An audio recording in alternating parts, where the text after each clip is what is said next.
we are currently witnessing a fully fledged war directly in our borders. The war is again on the borders of Europe. President Putin is trampling the statehood and identity of a sovereign Ukraine and its people. What we see is blatant violations of international law, and with more and more civilian infrastructure being targeted, international humanitarian law, Putin's bombing, launching missiles, strikes, killing innocent people.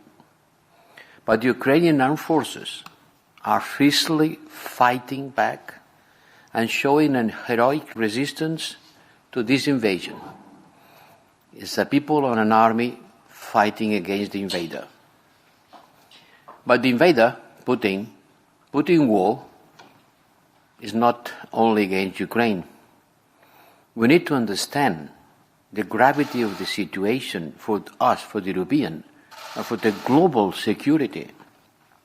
This afternoon, Putin has announced that he's putting Russian nuclear deterrent forces on high alert.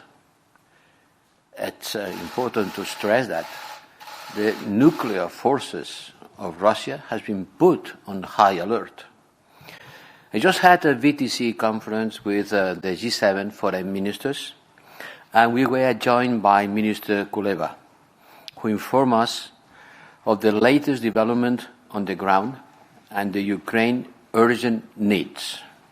And I told him very clearly, you came last week, we asked for SWIFT and we asked for arms. And now we are delivering on both sides. We are doing everything we can to support Ukraine. We stand by Ukrainian people in practical terms. In 1 hour, I am convening for the 4th time in this week the European Union Foreign Ministers' Council for an extraordinary meeting, and following up the request from Minister Kuleba, Foreign Minister of Ukraine, I will today propose to use the European Peace Facility for 2 emergency assistance measures to finance the supply of lethal material to the Ukrainian army, as well as urgently needed fuel, protective equipment, and medical supplies. Another taboo has fallen. The taboo that the European Union was not providing arms in a war. Yes, we are doing, because this war requires our engagement in order to support the Ukrainian army. Because we live in unprecedented times, like you did when the pandemic came. We are facing the pest and the war, as the biblical times. And this will not finish here.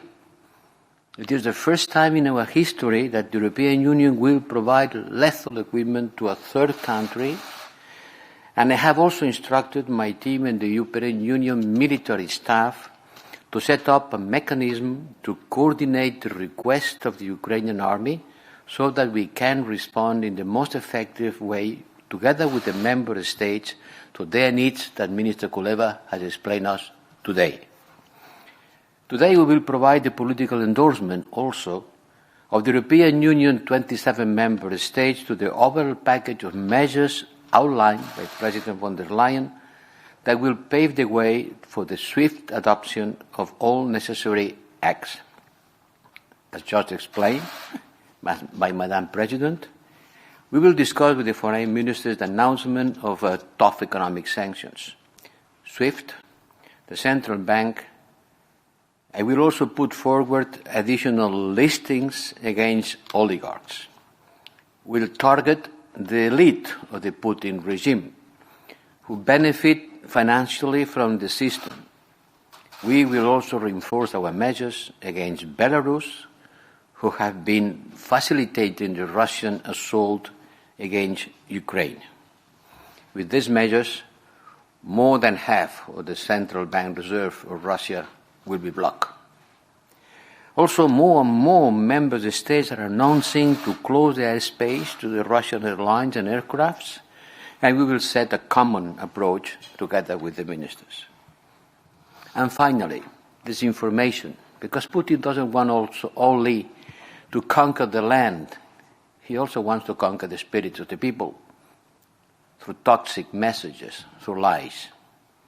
The Kremlin and its supporters are engaged in a massive disinformation campaign in Ukraine, in our neighborhood, and in the European Union itself.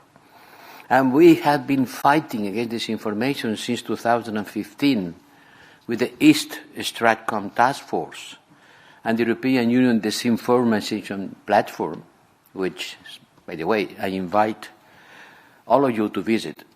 And today we are taking a crucial step to turn off the tap for the Russians' information manipulation in Europe by banning Russia Today and Sputnik from broadcasting in the European Union.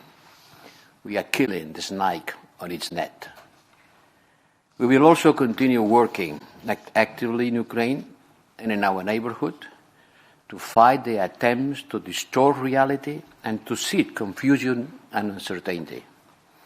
Let me close, Madam President, by underlining that we will continue to coordinate with the Ukrainian government and neighborhood countries and to do everything that we can to provide all the necessary support to the Ukrainian people and to put a stop to this senseless war.